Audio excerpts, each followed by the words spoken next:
What is going on, wrestling fans? Welcome to the Tapped In Indie Wrestling Podcast. I am your host, Heath Mulkin, joined by Nick McDaniel, sporting the brand new Tapped Out podcast hat. Nick, how are you today?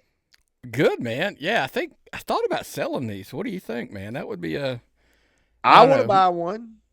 So I'll get you one. We can get you one. Those are easy to get now. Now that I know kind of where the way to do it. Go sport some more over the next few weeks too. I think some people are going to be surprised to see some of the ones that I put a little bit of investment in some, and maybe just maybe we can be persuaded to get some others. Yes. And you know where you ought to sell them? You ought to sell them first and foremost to our patrons at patreon.com/tappedoutpod. If you're watching this on YouTube, you need to know that Patreon is the only place you can watch the Georgia Wrestling Spotlight, where we do the Indie Rewind, we do Making the Drives, we talk about all the current shows.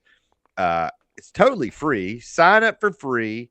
But then you know what? I guarantee you're going to love the content so much. You're going to see how much content's there. You're going to become a paid member. But we want to thank all of our patrons, and we want to thank all of you watching on YouTube. Make sure, if you're watching this video, if you haven't subscribed yet, make sure you hit the subscribe button, hit the like, hit the bell, do all of the things.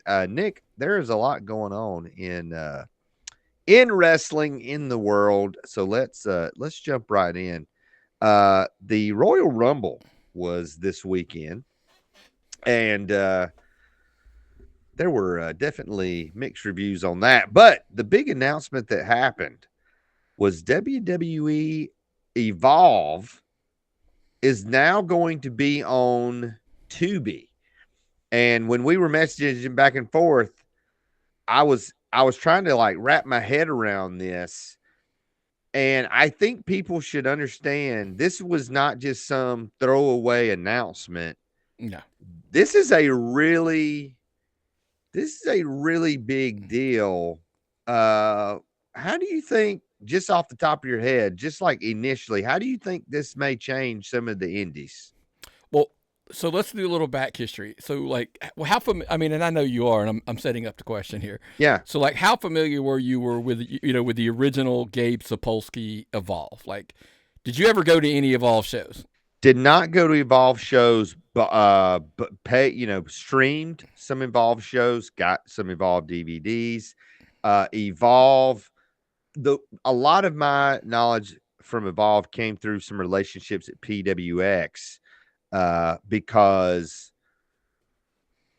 Evolve talked to PWX, and there was a relationship there, and where Gabe was kind of coaching some guys. So I kind of been there. Hold on. The reason I asked you was because, a lot of people who aren't super familiar don't understand the role Evolve played in that day. So look, by the way, I'm going to pause the button. We are going to discuss this as far as like the national, like the bigger news, WWE stuff, how tomorrow on the Tapped Out show. This kind of, I would thought, this is how unique it was. This story, I felt like it split into both shows, both worlds. Yes. And so if you're not familiar with Evolved, it was very much, when you talked in the old days, and I know there's more, but and you can kind of help me with this. When we thought of like the top tier indie, promotions in that time, look, we're not talking now, so don't, we were like PWG, PWX, and like Evolve. Like Evolve was kind of like right there in that tier of like, if you're on Evolve, you're probably ready to be signed is the next phase. Right. We did attend an Evolve show that was here. It was in Marietta, just a little north of Atlanta. It's, by the way, a little funny nuanced story. It's the reason why Myron won't sit on the front row anymore. Keith Lee we were sitting on the end of the front row, and Keith Lee did a running, like, that little roll he does on the people, and he did it outside on the floor, and the guy was like in front of us, and I saw him like turning and coming at us, so I just kind of like right off to the side and was gone. Myron, unfortunately, was to my right in the chair, could not get out of the way in time, and Keith Lee ended up in his lap. So that's why, if you're ever curious why Myron refuses the front row seat, there's your answer. But it was, dude, I mean, looking back on that show, it was like Zack Sabre Jr., it was Keith Lee. I mean, there were multiple guys now that you're like, oh, that's that's a top tier guy. Well, think about this. Since the start of AEW, and I'm not saying these are all linked, but they could be. PWG, no longer here. Evolve. The former Evolve, no longer here. PWX, no longer there. Multiple, what we called, they're super indies. And I think it's safe to talk about some of this stuff because PWX isn't here anymore. There was I'll call it a cadre of super indies. Sapolsky's part of that, Brett Lauderdale, others, that they all talked. And they were talking with WWE, and there was agreements, partnerships, whatever you want to call it, of how, hey, this is what we're doing. And but yeah, so all that to say, AEW comes in. It's like you said, all those guys from Evolve, either at WWE or AEW or in between right now. So I think, I mean, WWE, some of the stuff they're doing is it's mind blowing because they're using the indies and now they've created their own indie. Right. So, like, we look, and we're going to get into how it affects NXT and stuff tomorrow because, again, other part of the cycle there. But how, like, if you don't think these, obviously, like, a lot of people are just say whatever they want. TKO/WWE/ give Triple H and Gabe Sapolsky and everybody in that circle credit. This is chess. Like, the WWID program came out. And then now we're finding out that essentially Evolve is another, it's another outlet for them, for those guys to get work. I'm not saying who, because I don't even know if I'm supposed to know. Like, we know of a couple guys who've already got some matches in the can for this project. Yes. But yeah, it's like, but here's the thing, because at first it was like, oh, where are these guys going to work? Well, we knew WWE ID guys were going to be working on the indie still, whatever. And they kept talking about, like, they were going to put their content out there. And we're like, how are they going to do that? How are they going to do that? Well, now we know. Now, Tubi. I understand that people are like, Tubi, LOL. First of all, I'm a massive Tubi, Pluto, there's two different streaming services fan, just because I like older movies. And they have a lot of the older movies. And when I got Pluto, I was stunned to know, did you know? I don't even know if you know this. So they have a TNA channel on Pluto. It's 24/7, nothing but TNA. Wow. So the new stuff, a lot of the old stuff, it's just to randomly see matches with, like, Christopher Daniels and AJ Styles from when they were there, that kind of stuff. They have a AAA Mexico channel. Like, they have like from AAA, they have it on there. I was like, wait, what? Like, I start randomly finding these channels. So this isn't like, like groundbreakingly different. It's just Tubi kind of going like, hey, maybe we get into the mix. So now I have not seen, and they have not come out, and correct me if I'm wrong, they haven't really said like Evolve's going to have its own channel. I would be stunned if it doesn't, because they've got the library, they've got the new show coming out. Because think about this, I can run Evolve on that channel 24/7 and run the matches did you know Austin Theory had a run in Evolve? Yes. But you see what I mean? Like, you're going to be able to show guys that you have on your main roster now who were in Evolve, and it kind of creates, it does, I mean, because it's a new brand technically, it creates the appearance that watch Evolve, it matters. The stars of the future are here now. Catch them when they're young and early. And, I'd heard they were going to have a lot of the guys that are, and the gals that are at NXT that, like, folks, in case you're not aware, I think somebody said there's like 90 to 100 talents that are NXT that don't sniff television. They're just in the Performance Center training and working. That's all they do. Here's their outlet. Part 2 of that, and I'm going to let you jump in and chime in. How hot do you have to be? Because look, I want to know the details on the money. Well, maybe by tomorrow we'll have some of that details. It's still not available yet as of recording. How hot does your product have to be that you sold the show to a streamer? I don't. What you gave us? What did they buy Evolve for? I don't Are know you that I'm supposed to know? like, Okay. no, I'm not supposed to know. Okay. Less than what you would think. Okay. So if they turned even if they sold the rights, because NXT got 52 million or something like that for for the 2 hour show, whatever. Right. If they threw a number, and we in our message, I went back and forth. If Tubi gave them $1 million for 52 episodes in a year, they have X'd their money at this point. Yes. So they're good. Yes. But you sold a show from a brand that was dead. You bought the brand, but it was dead. And you're telling everybody it's going to be guys who have never seen TV or guys who are out on the indies that are ID guys who are like, hey, none of these guys, and look, I'm not saying this, but if they're not on NXT, Raw, or SmackDown, they're not ready for TV yet. Right. But that you bought a television show from that. Yeah. I think what I can say is, and I think this is pretty well documented. So it's 2020. Evolve was getting ready for their WrestleMania show. COVID hits. Here's how Indy Wrestling works a lot of times. You pre-sell tickets, you use that money to pay for stuff, and then you make it up on the back end. You make it up on future ticket sales. Well, that WrestleMania didn't happen. The Evolve show gets canceled. They've spent this money, and now they've got to issue these refunds. I mean, there's money. You got to issue refunds when a lot of the money you spent is not getting refunded. And so it created this untenable financial situation for Evolve at that point, and they sold WWE to kind of get out of that hole. WWE, without a shadow of a doubt, has now more than, and they were putting money into Evolve before they bought it, because they're sending people there, they're investing in people. This partnership makes great sense.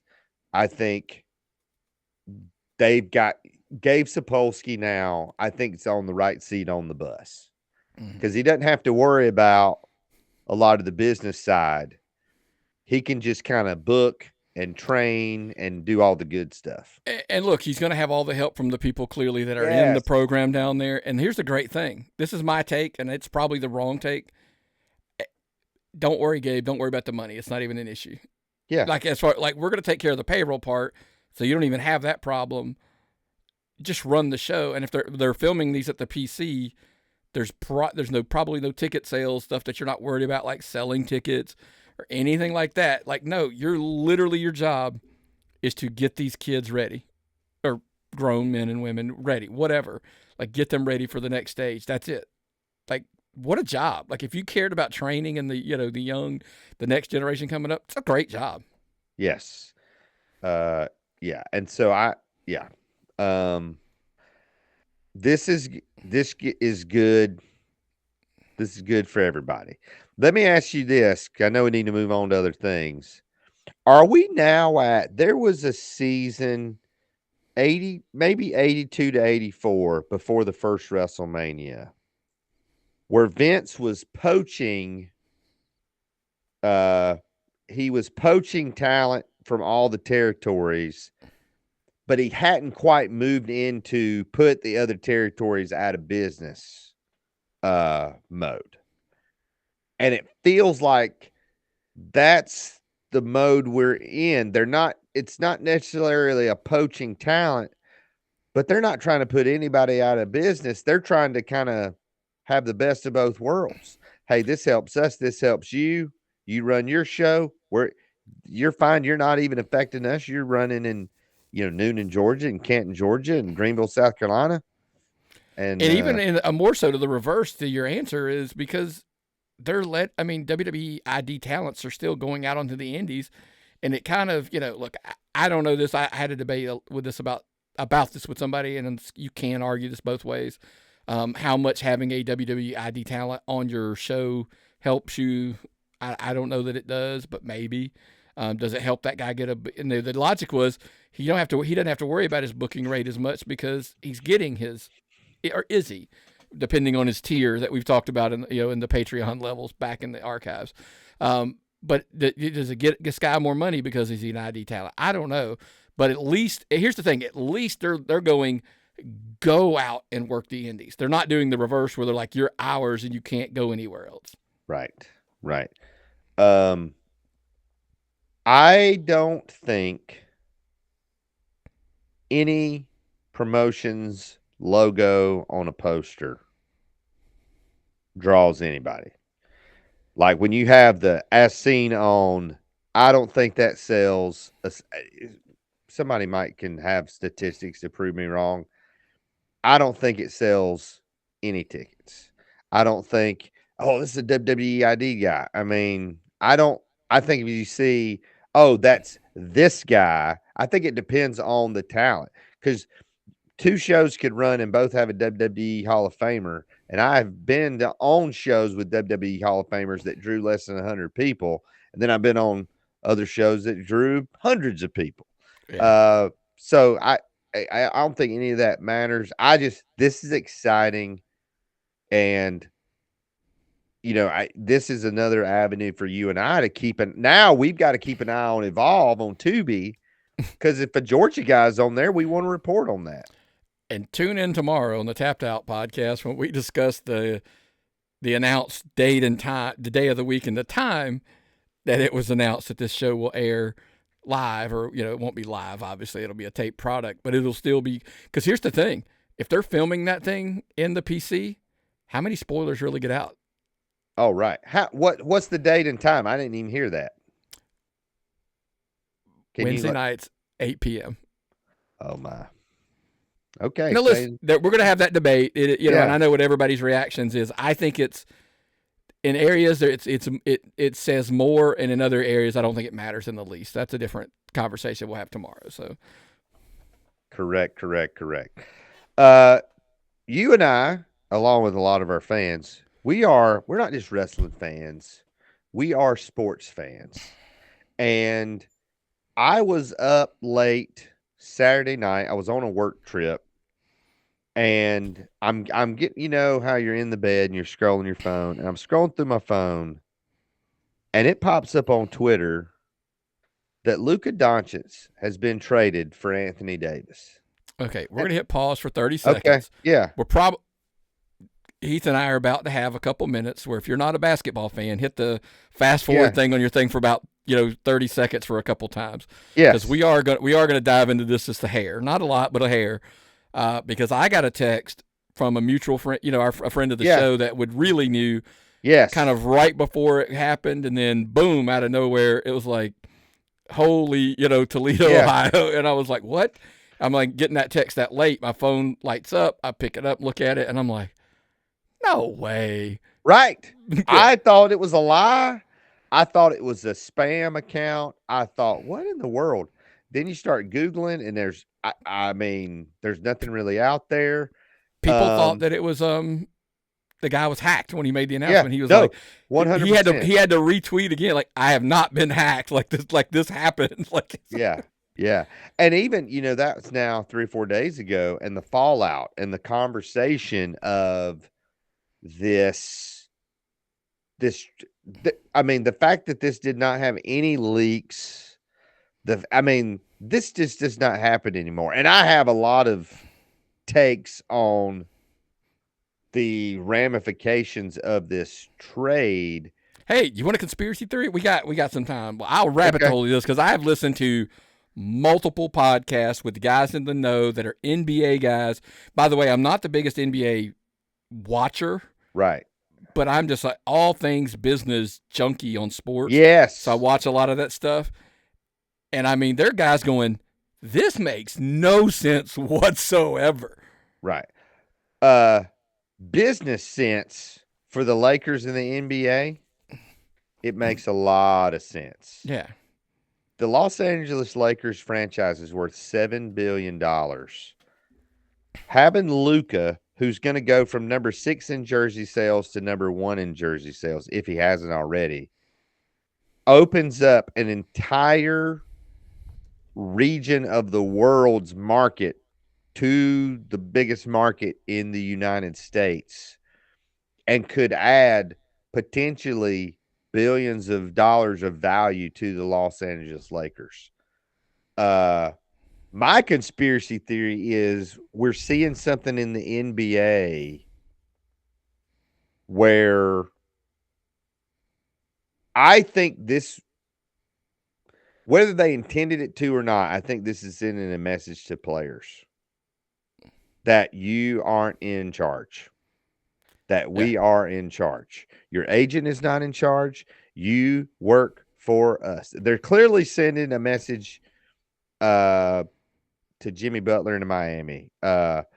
Kevin Garnett thinks if they're not careful, if the players don't kind of come back in line and stop taking so many games off, that the contracts are not going to be guaranteed anymore. Does this warrant a Patreon with me and you? Because I have so many theories and like things of like I can't believe and this doesn't make any sense. But are you buying into the conspiracy theory that we got to take care of LA? We need to make them boost them back up. Let's put the biggest, because you could rank NBA players right now, and the argument is, and this is, hey, send your hate mail to tappedoutpod@gmail.com, because Nick said Luka Doncic is probably in a bad day or a bad week, he's the 4th best player in the league. On a good day, he's number 2. Yeah. So he's 2 to 4, and a team got rid of him. Yeah, and cost him, and this trade cost him $116 million on his next deal, because now he can't do the supermax. Yeah, he cannot. And so again, listen, hold on, let's pause there. I think that's, if we go any deeper than this, this maybe there's a Patreon if you're an NBA fan, that just absolutely made no sense. And then you texted me that we'll pick up there, and I said, what would the equivalent of this trade be in Georgia? Like, where a guy's going to work for we'll go through a couple of examples. It would be like Action Wrestling saying trading Tim Bosby for somebody I don't even know, somebody that doesn't work. And it's a hard comparison, because the quality of what you were getting out of Luka, it's not like they gave him chopped liver. We're not arguing the fact that they gave Anthony Davis is not chopped, but still, is there, maybe this is the better question, is there a guy in Georgia that if he was your guy that you would be, it's a weird twist of the original question, and we'll come back, but is there a guy in Georgia that was, if he was on your roster, you'd figure out a way to take care of him enough that he didn't work other places?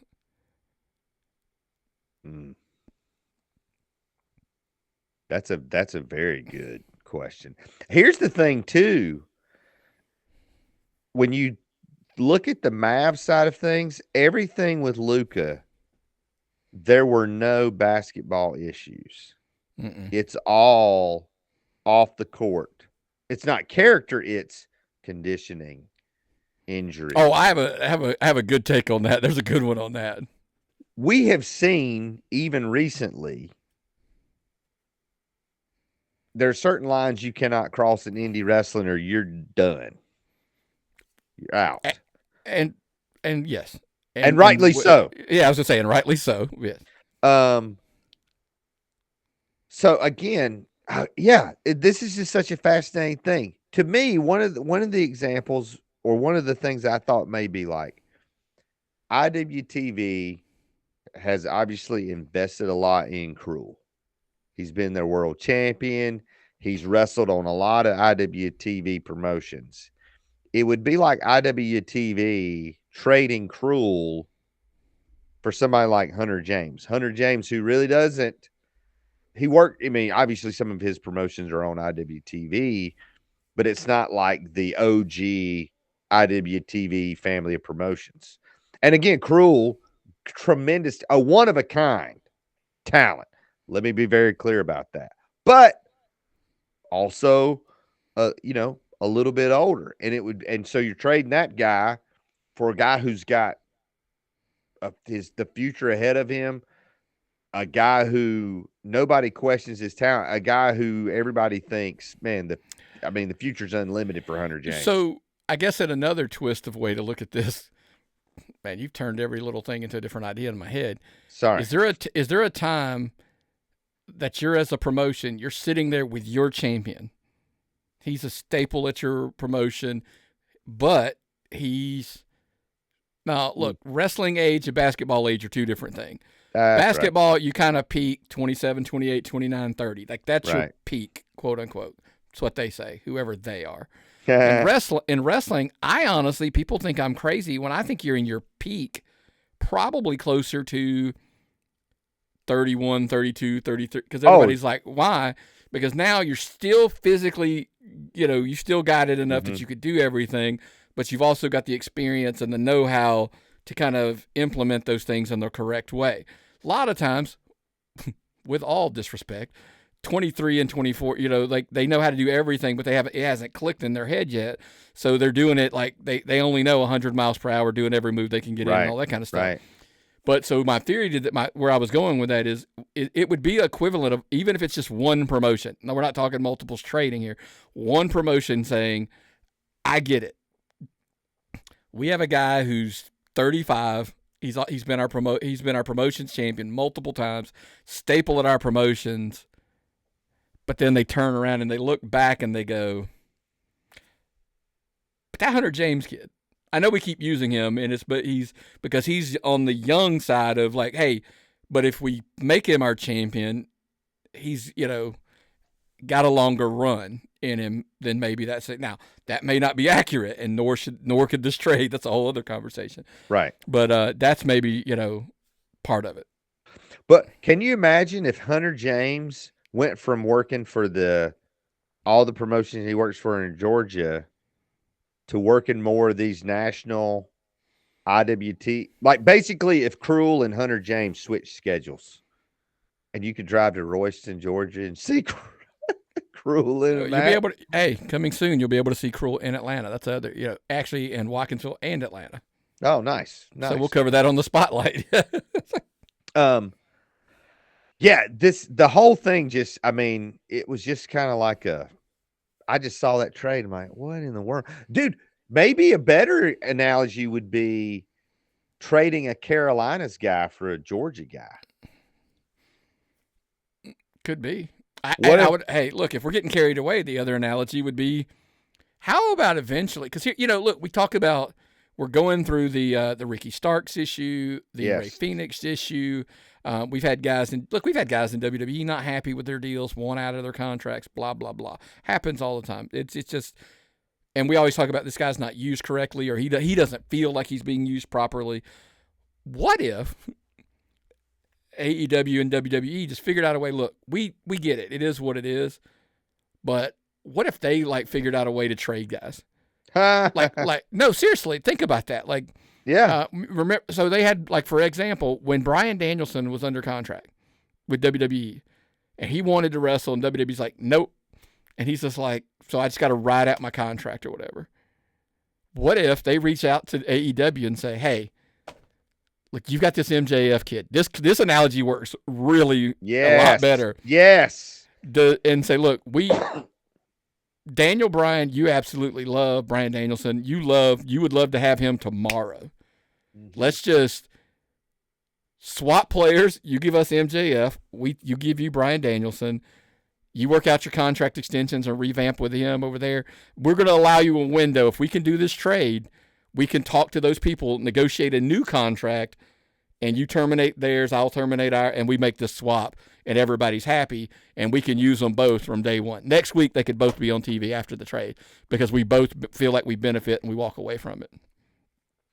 TappedOutPod@gmail.com. Would you make that trade if you were on either side? Yeah. Hey, that's it. Oh man, that's a And now, granted, question. it was when that was happening. You got to put in your brain and Right. go back to when that happened. Like, Right. obviously, like now you're not making that deal because Danielson's not really wrestling. But how long was he in AEW? A couple years or 3? 3 years, So if 4 when years. he was not happy and he wanted out of his deal and he wanted to wrestle, would you have made that trade with MJF? Because here's the thing, MJF wasn't at 3 years ago. Like, where was he at? He was at his peak, probably. That's the question. Yeah, I bet he wishes they made that trade. But no, that's just these are the kind of things. Now I'm looking forward to talking more on Patreon about the whole basketball side of it, because I think there's multiple conspiracy theories to follow, and that's always good. You know what's not a conspiracy theory is when a wrestling promotion figures out a way to do a show and they tap into the location, they tap into the community, and they do something that not only draws a great crowd, but generates buzz in the community of what's next. And that is Action Wrestling last weekend. you keep me up here. Go ahead, keep going. Action Wrestling, and this totally somehow was under my radar, Nick, that one of the coaches, he's I love it. Sorry. One of the coaches, Coach Brennan Knight, was going to take on Cornelius Pepperbottom with Zach Mosley in his corner. There's a connection with the school there. That's something you don't. I mean, that's an older. I mean, we've seen stuff like this before, but I mean, there's not very many people in Georgia that could have pulled that off, got the heat, and got the coach over better than Exotic Youth. And then the aftermath on social media with Zach saying what Zach does. Just now, a great thing. Full disclosure, we're going to get this part out about the coach. Coach Brendan Knight, he actually used to wrestle on the Indies. So he was a trained guy. So he wasn't just some save your hate mail for the house. Yeah. Because a lot of people were like, oh, they're using it. The funny part is when that match was going on, not me saying it, there was I'm not going to name them, but there were a couple gentlemen to my right that were there, other wrestlers, other talents, and some you would know their names if I said them. And when he threw a couple punches, they were looking around going, he could throw a punch. That's a good punch. And one guy goes, yeah, it's better than most of the punches on the Indies. And I kind of referenced the joke and said, well, look, I mean, back in the day, it was a lot of punching, selling, and, more of that brawling style wrestling. Right, so, of course, he can do those kind of things. Now, yes, there's some comments every now, like that show, by the way, I sent you the picture so you would have it. It was over 600 people there. Wow. In a middle school gym. It was packed on both sides, over 100 plus on the floor around the ring. It was a super packed show. And, a lot of people are like, oh, it was a fundraiser for the school. And I'm like, yeah, what's wrong with that? Right. The tickets were only $10, they blah, blah, blah. I'm like, they sold 600 of those. Yeah. Plus, I'm saying, like, so if you charge 15 and you only sold 300 or 200, yeah, they still outgrossed you. And it's like, well, it was a fundraiser show. That's the point. Yeah. The point of a fundraising show is to raise funds. And I think we see all the time these benefit shows that don't really benefit anyone. So it's nice to see a fundraiser that actually raised funds. You were there. You were in the building. I mean, what was the vibe like? What was the show like? What was crazy is there were matches on that card. And look, we're going to get into it, on the spotlight. But like Alan Angels and Rico Gonzalez had a match on that show. And what's cool about it, it's also smart about it, they knew where they were. There were 600 plus people in that building. There were a lot of students, parents, like not necessarily diehard wrestling fans, but they had them because they kind of took it down a notch and said, "Hey, we're not going to go indie-rific here. We're going to do this is a bad guy, this is a good guy. Yeah. Let's make them aware of who that is before we start, so they know who to cheer for, who to boo, Yeah. etc." Even to the point Scott Hensley on the mic was like, "Hey, tonight, if you see something that you like, cheer, or what are you going to do?" And they're like, "Cheer, hey, what you do if you Yeah. don't like it, boo." So it's kind of like, hey, we're even giving them the rules of how to, to do it. Right. But those fans were in every single match. They were loud. They were wild. Gyms are loud. We've discovered that, whether it's a middle school, high school, doesn't matter. Gyms are loud. But hands down, it's like, hey, why were we surprised that the biggest pop of the night was Coach Brennan Knight? Like, shocking, and it's not just, it's when he came out, dude, kids come flying out of the stands and swarming him, and it was a mad scene. I got some video footage of it that probably I should put it up on Patreon or something for people to see. But again, it's just like, hey, be smart, man. Tap into your community. Tap into your, look, fundraisers. I know a lot of shows are like, oh, I don't want to run fundraiser shows, blah, blah, blah.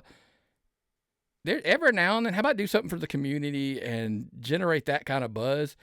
Because that was an infectious buzz, man. There was a lot of cool stuff and some special moments that, we'll get into maybe at the end of the show. I'll go into that, not now. That happened at that show, but it was just a really fun environment. And I think, kudos to them for it's something I think Matt Griffin does well, but it's also, there's a young Sam Skaggs that's getting it and trying, tapping into that community down there in Tifton. So I kind of think that maybe was a lesson learned, and maybe more promotions. And look, we would be remiss. I can't change my other hat. I got another one in there, but Turnbuckle does a lot of fundraising with their shows as well. So I just don't understand why more maybe don't figure out a way to do that. Can I tell you my fundraising horror story? Yeah. I won't give away the cause. We were going to do a fundraising show. We had met with the people, kind of went over, hey, this is how it'll work. We're going to print 300 tickets, and you sell, for every ticket you sell, this is what you keep. And so I personally designed the ticket, printed off the tickets, cut the tickets, did a lot of work, delivered them, Manila, say, here's enough, there's enough for your group. And this was, 6-7 weeks, maybe even more before the show. And kind of kept in touch. How's it going? How's ticket sales? Going good, going good. Everything's great. We've been, putting out posters or whatever. Get to the day of the show. Guy's like, hey, I'm going to bring you the tickets we didn't sell. Is that okay? I'm like, yeah, that's great. He comes up to me and I'd put everything in a manila envelope. It was stuffed. He hands me this manila envelope. It had not even been opened. And I remember this is probably, shows at 7 that night. This is probably 2-3 o'clock. And they had not sold any tickets. And they've been telling me, and I'm thinking, okay, how we, we're thinking they've sold 50, 60, 70 tickets. And let's just say that night did not, we made sure everybody was paid. That is not a situation you want to be in, and lesson learned. And yeah, it was so quick. I didn't even have a chance to react to the guy and let him have it. And yeah, so not a good action wrestling. Matt Griffin, he's much better at that than I am. It was a disaster. And the show drew all right, but it was just kind of like, oh man, it kind of put a damper on things for the whole day, because it's like, it was a really good cause. We were hoping to raise a lot of money for them. Anyway, sorry for the downer. I probably need therapy for all of that. Speaking of partnerships, we want to announce, this was announced the other day, Renegade Independent Pro Wrestling has announced that they have formed a partnership with WWA4. If you don't know, WWA4 is a training facility in the Atlanta area, run by Mr. Hughes. I'm trying to remember who his other. No, it's not now. Oh, Sorry. it wasn't Mr. It's Hughes. basically it's AR Fox's school at this AR point. Fox. That's who I was trying to think. Um, uh, yeah. So, anyway, they've got this partnership. So let's talk about this piece of it. So basically, you have a training facility, and AR Fox. You mention AR Fox's name to anyone in wrestling, from WWE to AEW to the Indies, one of the most respected trainers in wrestling. I've never heard anybody say a bad word about him. Talented guy. He just wrestled Ricochet on Yes. TV like a week ago. So Also, a guy, AR Fox's guy used to wrestle for Evolve, was Yep. pretty heavily involved in Evolve, has some connections there, trained Austin Theory. Anyway, but now WWA4, which they used to run live shows every Thursday night. Now with RIPW, there is a place for their talent to work regularly. So basically, running the live events, WWA4 will be providing talents in addition to who RIPW is bringing in. The other side of this is they've announced a partnership with a streaming service called Now That's TV Plus, which I was just introduced to this morning and looking at. And the big announcement was all of this is going to be in a new venue, which is actually right next to the WWA4 facility. But the big news is February 23rd, Unshackled 2 is kind of when they're starting this partnership with the first live stream is going to be on March the 23rd. All that to say, what do you think all this means in the long run, Nick? So I have a really contradictory thing I'm about to say because we just put over Tubi at the beginning of this, thing. I have a weird relationships when it comes to streaming services in indie wrestling. Just the part where you bring the one up in the history books, or why we have a difficult conversation about streaming services in indie wrestling. It was a year ago this month that IWE announced a deal with the International Wrestling Network, which was a big YouTube channel. IWN was also a promotion in England. They had a pretty successful YouTube channel because of the matches they had and the footage that they had access to. Bryan Danielson and MJF, and that was where they had a lot of their views more so than their own promotion. I remember Josh Fields went on several podcasts talking about this. We talked about it on our show, and other than Hollywood Haley J, basically they announced there's going to be this talent exchange, and we heard buzz from some of the IWE guys think, oh man, I'm going to get to go to England, and some of that stuff was in the works. And other than Hollywood Haley J defending the IWN women's title at IWE a couple of times, like probably within 2 months of the announcement of this deal, IWN, the promotion, went out of business. And so, like, it just kind of nothing. Like, no IWE matches were ever put on IWN. It was just nothing. It was much ado about nothing. And that's why I get skeptical when I hear things like this. I'm a massive proponent of having your own YouTube channel. Versus streaming services, and I know a lot of people. IWTV is a big platform. Here's look, we know people and we really respect people and like a lot of people that are IWTV, people. I do. But my argument would be I don't know that I would give up my own power of my content. I would always say, hey, just do your own YouTube channel. I mean, you could probably make more. I don't know. Just everything I've ever heard numbers wise, I was like, hey, I can make more money on my own on YouTube than probably on IWTV. But I also understand what people associate with being on IWTV. So it's a trade off of which are you after the money? Or are you after the exposure? Whatever. But so here's my thing. I don't like any deal. The only way I'm exclusive in anything of mine on something is I'm getting the money up front. Yeah. So all that coming back to say this, and I don't know this, and I'm sure somebody the next time I see him is going to tell me what this answer is because I'm going to say what I'm about to say. I don't like deals unless I'm getting the money up front. Now, if now that's TV Plus is giving them money for production or for talents or blah blah whatever, they're giving them money for whatever.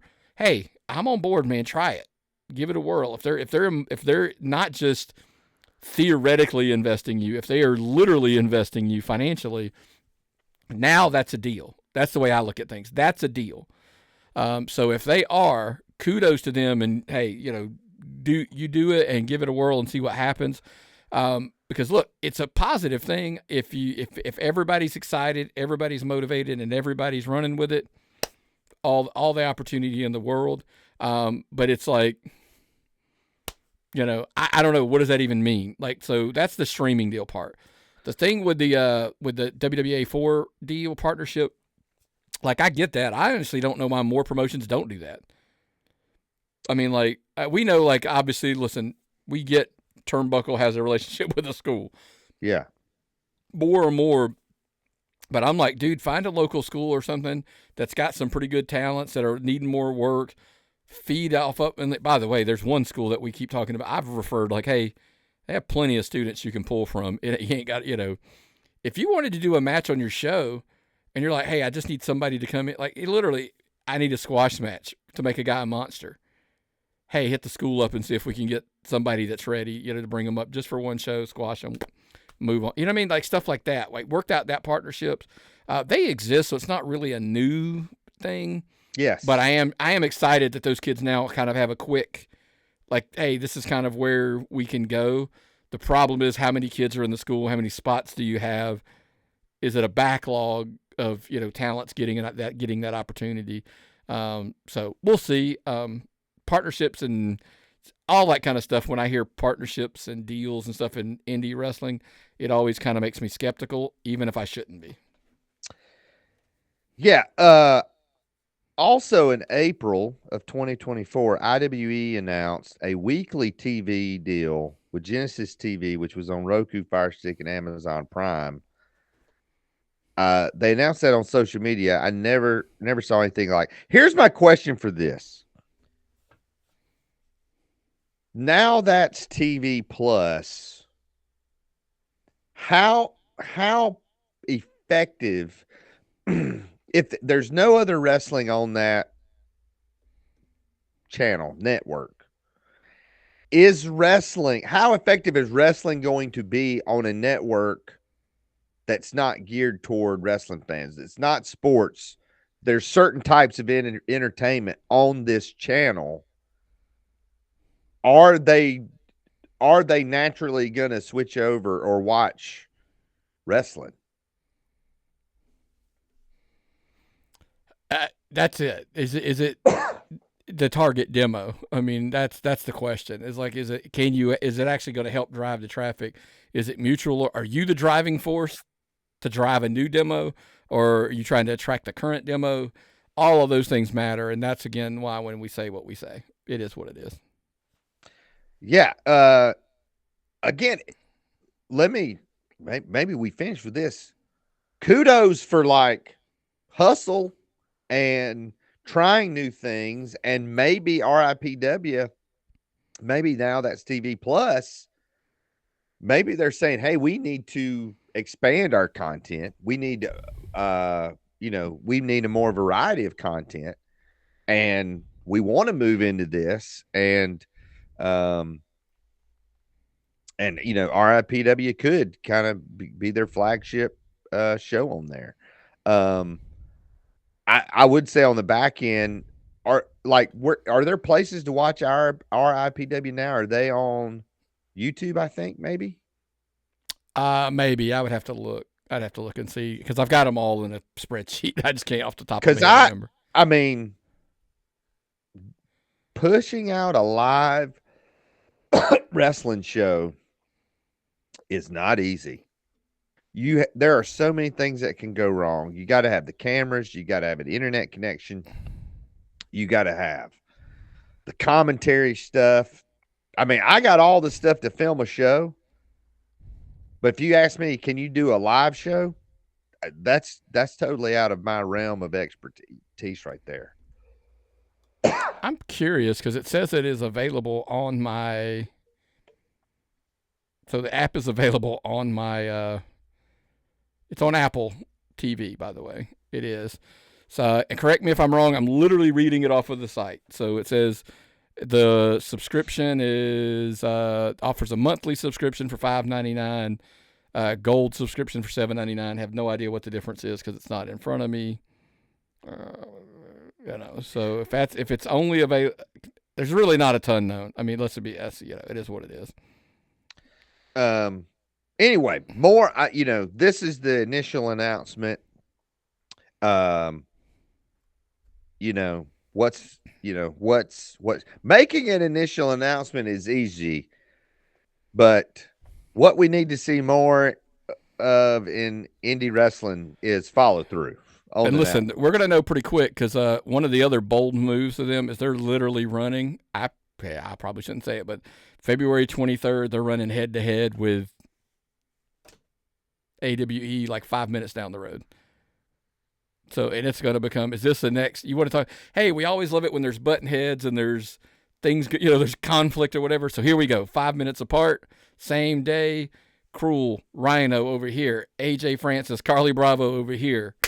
Make your choices, right, on that date. That's gonna be a wild day in Atlanta wrestling for sure. Yes, and there's already been some social media shots fired because of that, and that's what we're here for. And I'm sure we'll cover more of that probably on Patreon. Let's move on to this week's Power 5. Nick, you and I were looking back. Our last Power 5 was New Year's Day of 2025. So we're about 5 or 6 weeks. We're 5 weeks into the new year.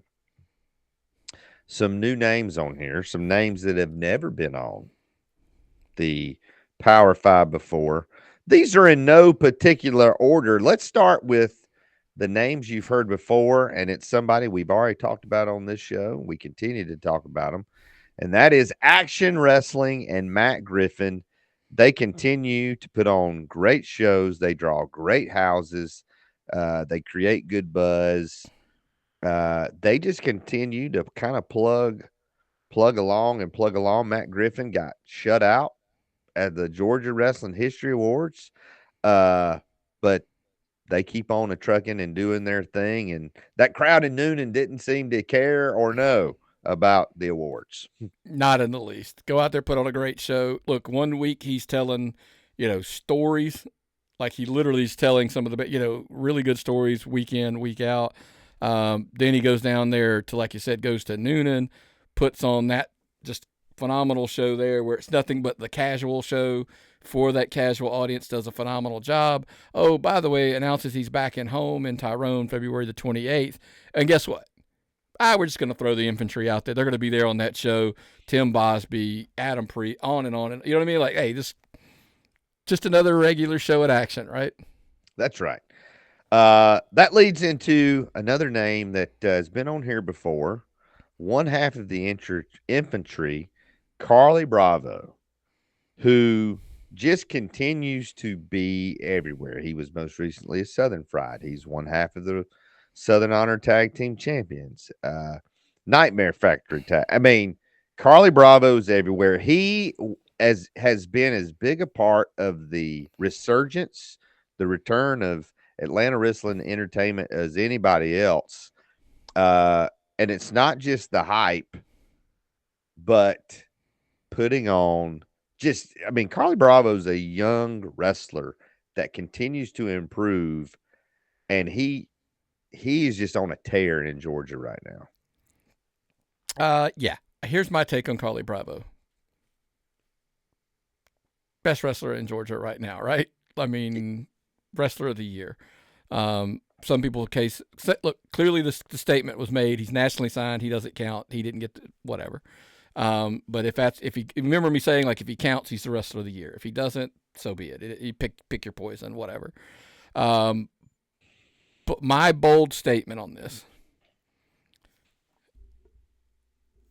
I'm not sure we get through 2025. If we do, in the calendar 2026, I think Carly's probably a more featured superstar talent anywhere.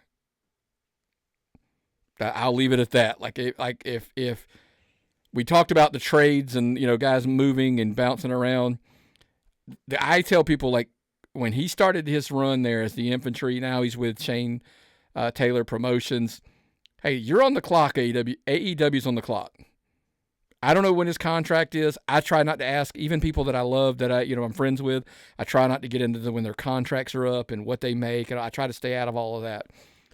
When that contract's over, Carly's probably getting an offer with both, if I had to guess. Mm-hmm. That's just my stance, and that's my take. And that whenever that contract's up, I think that's when we see if AEW doesn't appreciate the talent that they have, and I know they do, don't get me wrong, but if they don't appreciate it enough to put their money where their mouth is and saying it, he's going to be somewhere else. So if I'm them, here's the thing. We don't do this often. A tangent in the middle of a Power 5. Keep talking about contracts and trades. Why let a guy get to the end of his contract?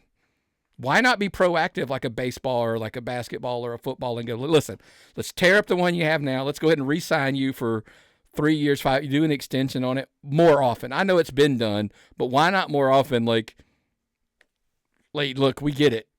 If we wait, he's going to be a $10 million, and nobody's 10, but like he's going to be a $5 million a year guy. Mm-hmm. Why don't we go ahead and just say, hey, look, we're going to save ourselves some money. We're going to pay him 3 now. We'll go ahead and extend him out, and it'll save us money in the long run or something like that. Carly Bravo, contract mover. There you go. That's my stance. That's right. I heard an interview with Chipper Jones the other day, and I guess I knew this. He never entered spring training without in a contract year. He always signed contract extensions. By the way, part of this falls into the Luka Doncic category. Yes. Yes. Yeah.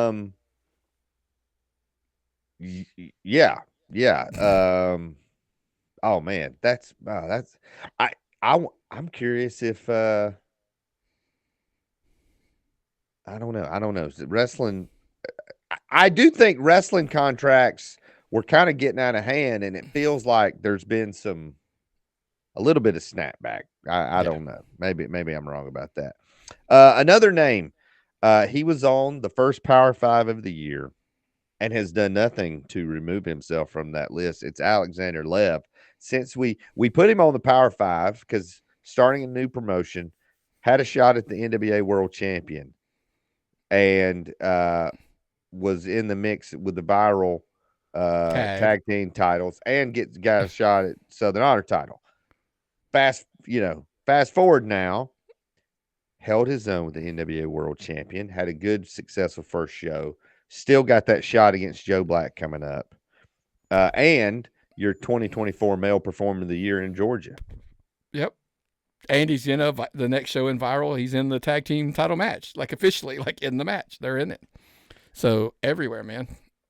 Oh, and he's in one of the major angles at AWE as well. Yes.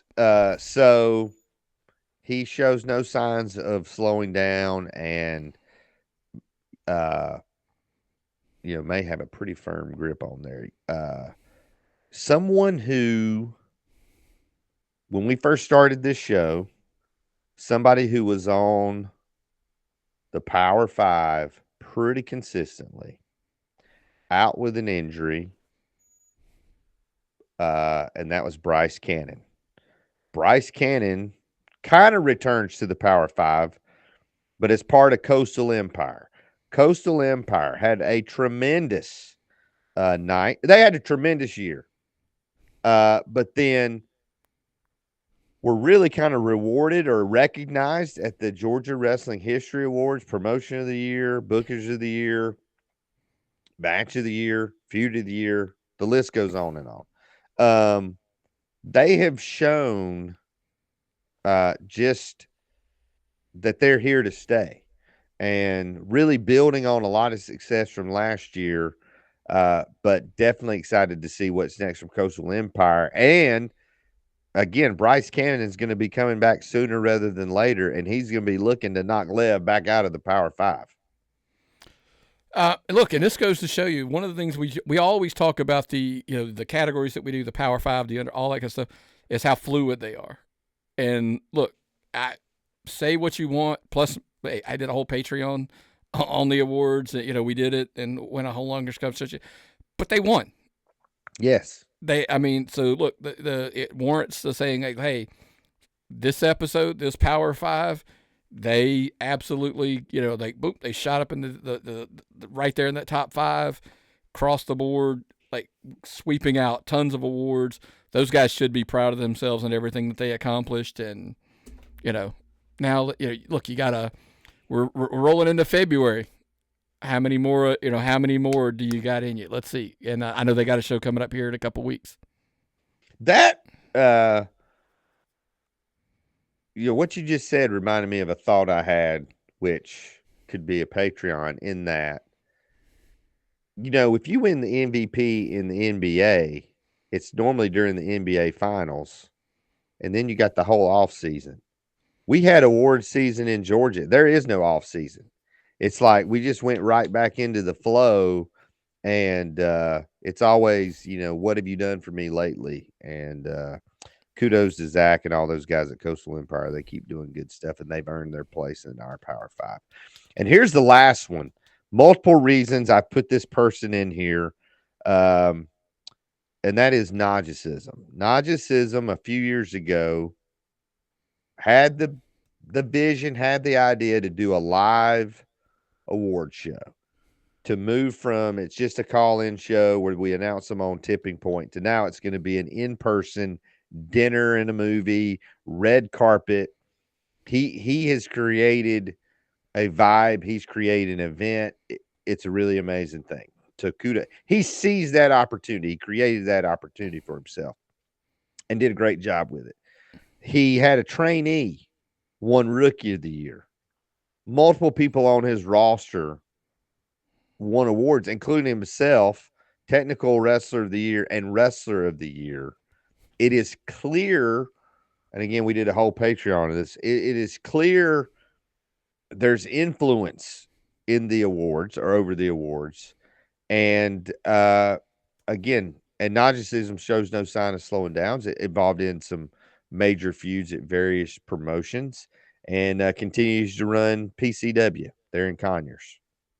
Yeah, look, that's it's one of those like, hey, it's the hustle. It's the always going out there nonstop chasing.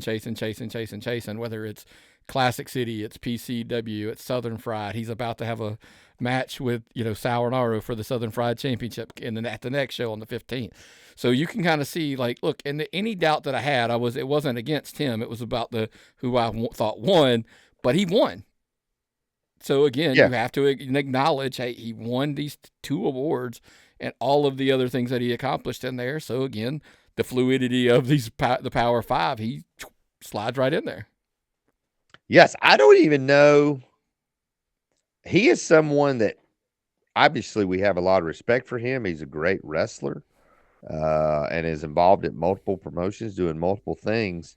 But I don't know that we had ever brought his name up as being a part of the Power Five. And as we were discussing today, his name was at the forefront of my mind because of the not just the month he had, but the way kind of everything just came together for him. Yeah, it was a no-brainer. You threw it out there, and I was like, oh yeah, absolutely. Yeah, it's a no-brainer. Yeah, I'm very curious as we move into 2025. Um, there definitely feels like there's been a shift in Georgia. I'm very curious to go back as we approach the year anniversary of this show to go back and look at kind of where we were where we hit the nail on the head, where we were off on some things, but also to I'm kind of curious to follow the see. storylines. Yeah, I'm also curious to see when we look at a Power Five today. Like we kind of did it last year, because Yeah, but if we're doing it more consistently, we're hitting it every single month. Kind of to see were guys able to maintain it. yeah, Because here's the problem. We joked about this. If a guy has a 7 or 8 month run, that he's always right there in the forefront, but then he peters off at the end of the year, and somebody gets hot for those last 4 or 5 months, it seems like the trend is that guy wins it. He was hot to end of the year. yeah, And my argument now is we'll be able to come back with some evidence, some documentation, if you will, of saying, no, this dude like was on a heater for 7, 8 months just because he missed the last 4. You think this guy, because he's recency, he deserves to win? I would beg to differ, yeah. I do think when we started this, I think it was the scratch and itch that you and I both had to talk more in depth about, Georgia Indy Wrestling, and but I also feel like there was a hope to influence, to basically kind of be the voice in the wilderness, say, wait a minute, wait a minute, wait a minute. Here are the facts. Here's what happened. Here's that I think we mentioned this publicly. Somebody said, "Oh man, that guy's been everywhere this year," and I'm like, "No, he hasn't been everywhere. He wrestled 2 places, and vice versa. We've right? had people say like, Correct. no, he only works for 2 promotions. I'm like, no, he works here, here, here, here, here, and they're like, oh, I didn't know that. I'm like, that's the point. Like, we were trying to be fluid, and we're not going to rant about this at the end of the show, but I'm about to rant for this at the end of the show. Is that was part of it too, that we were kind of like, we're fluid just as much as any, like how this thing works. Yeah, There's a reason there's 2 shows. Like, hey, we're going to hit the big news notes, and we're going to do that on the main show, because we want to let big news should be big news. yeah, And then on the other side, why do we feel like, I get it? Like, I know some people appreciate the Georgia Wrestling Spotlight for what it is, and some don't quite get it. But at the same time, it is very much so, to get people's name out there, to get the coverage as much as we possibly can. Like, look, it's only a few of us that are doing it. All across the board, whether it's, look, we couldn't do it without the people that were helping get us the information yes, to stay up on top of it. But like, it was kind of cool in the end, and I'm not I'm taking zero credit for this, by the way. But things like, if we're not around and we're not trying to, like, we did our best to get names out there, like, these people, I hope aren't offended what I'm about to say, but like, is Rick Page's name out there if we're not pushing it as much as we possibly can? Christian Taylor's name. Now, he earned his, but we're trying to bang that drum because we saw that kid working hard and stuff every single week. That's kind of our goal, is to get somebody's name out there that's like, hey, and me, you've seen it firsthand, where I'm like, I'm at a promotion and they're like, hey man, we're looking for a couple people that are like this. And I'm like, well, hey man, you should try this kid, or you should try this person, or I'll just outright, there's some people that I go to promotions, go, you should book this guy. I think he fits what you're trying to do. And those things. So it's not just, hey, it's XYZ, but it also, at the end of it, come back to your point originally. Yeah, it took a lot to come through it. And at the end and be like, that guy doesn't wrestle everywhere, or, remember the one, like somebody like, oh, they're awesome, whatever. I'm like, dude, they've worked like 7 matches all year, 8 matches all year. Right. I'm like, and everybody's like, well, what? And I'm like, yeah, if we had a whole year of work tracking all of the promotions sending us stuff, and your database, if it's still rolling, I'm not sure, whatever.